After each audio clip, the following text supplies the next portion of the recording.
मित्रों नमस्कार। मैं हूं आपका मित्र, आपका सखा, आपका फ्रेंड, आपका हितैषी, आपका मित्र, आपका दोस्त कमल नंदलाल, और मैं आप सभी दर्शकों का हार्दिक अभिनंदन करता हूं एस्ट्रो तक की खास प्रस्तुति कमल नंदलाल के महा उपाय जो आपके जीवन को सरल, सुगम और सफल बनाए, सिर्फ एस्ट्रो तक पर।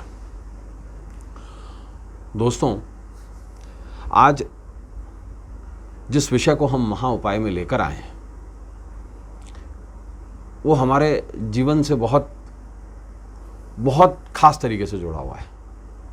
एक कहावत सुनी होगी, जहां बर्तन इकट्ठे होंगे दो बर्तन, वो टकराएंगे ही, है ना। और ये लाजमी भी है। लड़ाई झगड़े किस घर में नहीं होते।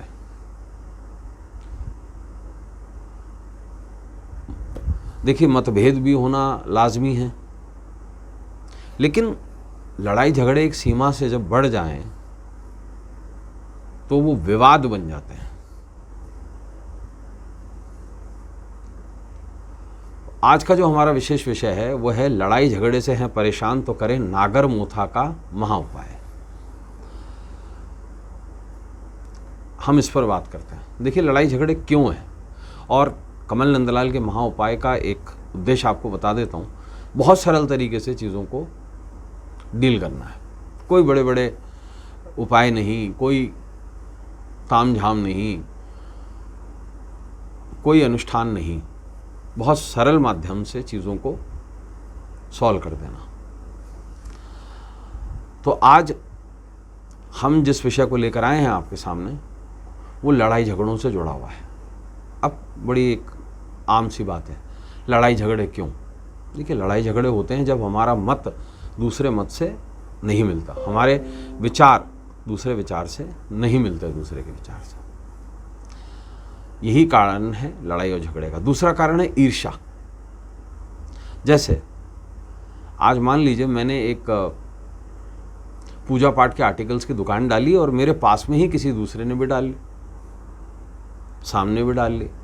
अब मान लीजिए किसी की ग्राहकी ज़्यादा है और वहाँ 4 दुकानदार एक ही चीज़ बेच रहे हैं, तो तीनों को ईर्ष्या ज़रूर होगी।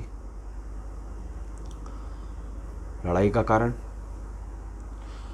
का कारण ये भी है अपने हकों की रक्षा। पूरी महाभारत विवाद पर ही तो टिकी है। आप खुद सोचिए कि अगर कौरव सिर्फ 5 गांव दे देते पांडवों को तो ये लड़ाई होती नहीं।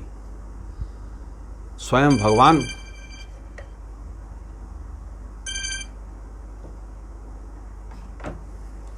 भगवान श्री कृष्ण संधि का ऑफर लेके तो आए थे, लेकिन तो भी संधि ना हो पाई। कारण अपने हितों की रक्षा नहीं कर पाए। कारण मतभेद, और मतभेद एक समय के बाद मनभेद में बदलता है और मनभेद से ही विवाद जन्म लेते हैं। घृणा, ईर्ष्या। आज देखिए, मैं भी वीडियोस बनाता हूँ, सभी ज्योतिष अपना अपना काम करते हैं। पूजा पाठ का भी काम होता है 7x7 के अंदर, रत्नों का भी काम है, रुद्राक्ष का भी काम है। अब मेरा किसी से कोई लेना देना नहीं है, सबसे जय श्री राम, राम राम सबसे है। लेकिन अगर कोई मुझसे ईर्ष्या पाल ले तो मैं क्या करूं? मैं अपना काम करना छोड़ दूं? नहीं। अगर आज मैं कोई प्रॉपर्टी लेता हूं और उस पर मैं अपना घर बनाता हूं और घर में मेरा जो नक्शा है, मान लीजिए वो 3 मंजिला पास हो जाता है और पड़ोसी इस क्षमता में नहीं है कि वो 2 मंजिलें 1 मंजिल से ऊपर नहीं बना पाए और उसकी धूप रुकती है, या उसको ऐसा लगता है कि जो जलवायु परिवर्तन है उसके घर के लिए वो शायद ठीक नहीं रहेगा, कारण यह है कि उसके कपड़े नहीं सूख पाएंगे, धूप नहीं आ पाएगी, तो वो क्या करेगा? मुझसे मतभेद पालेगा, विवाद करेगा। हो सकता है बात पुलिस तक भी चला जाए, है ना। लेकिन अंततः जीत किसकी होती है? जो सही होता है। और झगड़ों का मूल कारण अगर हम ज्योतिष के हिसाब से देखें तो वाद विवाद जितने भी होते हैं वो तीसरे छठे 12वें भाव से देखे जाते हैं। तीसरा भाव आपके कड़वेपन का भी भाव है, आपकी नामी और बदनामी का भी भाव है, मतभेद का भी भाव है, और इसका सीधा कनेक्शन 3, 6, 12 से माना जाता है। ऐसे में अगर लड़ाई झगड़े बड़ा रूप ले लें तो ये विवाद बन जाते हैं।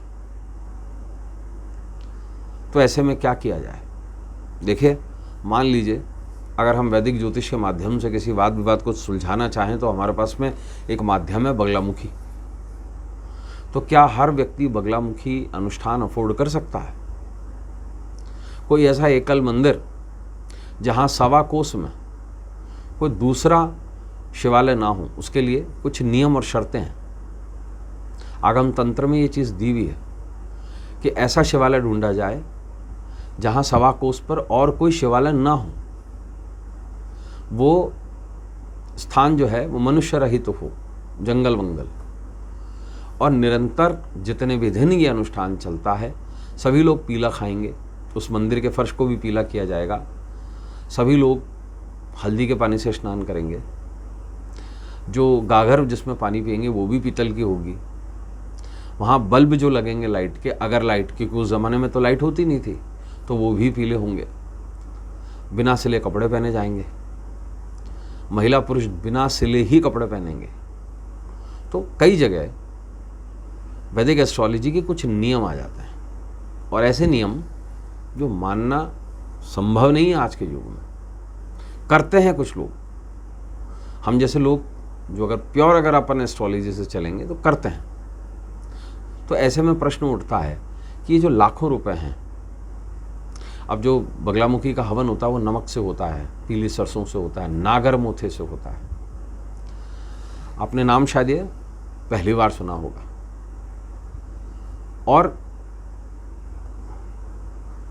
उसमें शहद का इस्तेमाल भी होता है, बहुत सारी चीज़ों का इस्तेमाल है। हरिद्रा, लूण, लूण मतलब समुद्री नमक। तो ऐसे में हम क्या कर सकते हैं? देखिए, सरल उपाय है। वाद विवाद से मुक्ति के लिए, लड़ाई झगड़ों से मुक्ति के लिए 7 शनिवारी उपाय कीजिए, ज़्यादा नहीं करना है। गाय का उपला जिसे हम कंडा कहते हैं, उस पर गुग्गल, रई, गुड़, शहद, नागर मोथा और कपूर और थोड़ा सा घी रखकर शिवालय में जाएं और शिवालय में इसे जलाकर इसकी धूप कर दीजिए। इसे 7 शनिवार कीजिए। सिर्फ आपको आश्वस्त करता हूँ, किसी भी प्रकार का लड़ाई झगड़ा होगा ना, वाद विवाद, वो निश्चित समाप्त होगा। तो दोस्तों, आज के लिए बस इतना ही। कल आपसे फिर मुलाकात होगी। इजाजत दीजिए। नमस्कार, नमः शिवाय। अगर आप मुझसे जुड़ करके अपनी समस्याओं का समाधान चाहते हैं और चाहते हैं कि आपकी समस्याओं को ज्योतिष के माध्यम से सुलझाया जाए, तो आप हमसे संपर्क कर सकते हैं, जुड़ सकते हैं एस्ट्रो तक पर।